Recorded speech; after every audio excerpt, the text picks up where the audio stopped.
Hello everybody, welcome to Local 416's video newsletter number 3. Well, it's been an interesting few weeks. On Saturday, April 9th, thousands of people gathered in downtown Toronto to demand respect for their communities. These residents came from across Toronto and the GTA to show multimillionaires Bob and Doug that they won't be ignored. Community leaders addressed the gathering with messages of solidarity, but at the end of the rally, marchers stood before City Hall and pledged to return as often as necessary to keep their city public. Inside City Hall, however, the fire sale of public assets has begun.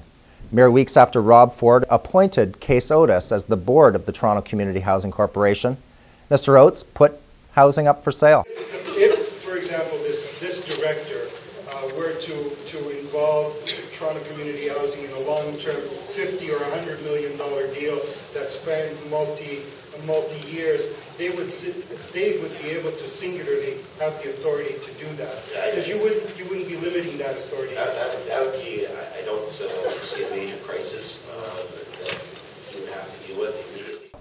22 units of Toronto Community Housing are now on the market. They'll no longer be available to house Toronto residents. But this was the plan all the way along. This was the reason why TCHC was vilified in the media and the board was sacked by the mayor. The scandal about chocolates, spa days, and parties was nothing but a smokescreen to sell off public assets for private profit. Last week, City Council approved a core service review.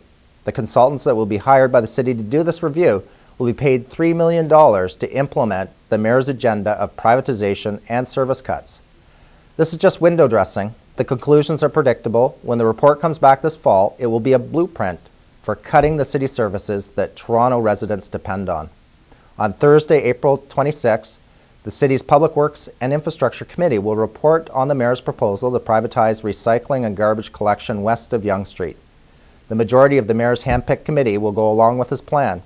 This will happen even though the cost of waste and recycling collection in Toronto averages $79 per ton, which is substantially lower than the Ontario average of $103 per ton. Toronto's cost for waste and recycling is also far less than the cost of private collection in most other Canadian municipalities.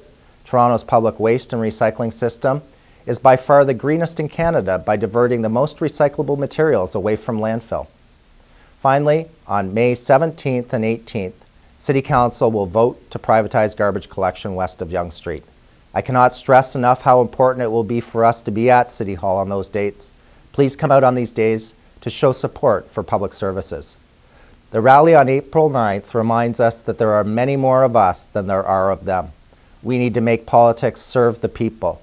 We believe that the people of Toronto deserve better than to sell off our valuable infrastructure, give tax breaks to rich corporations, and eliminate important city services.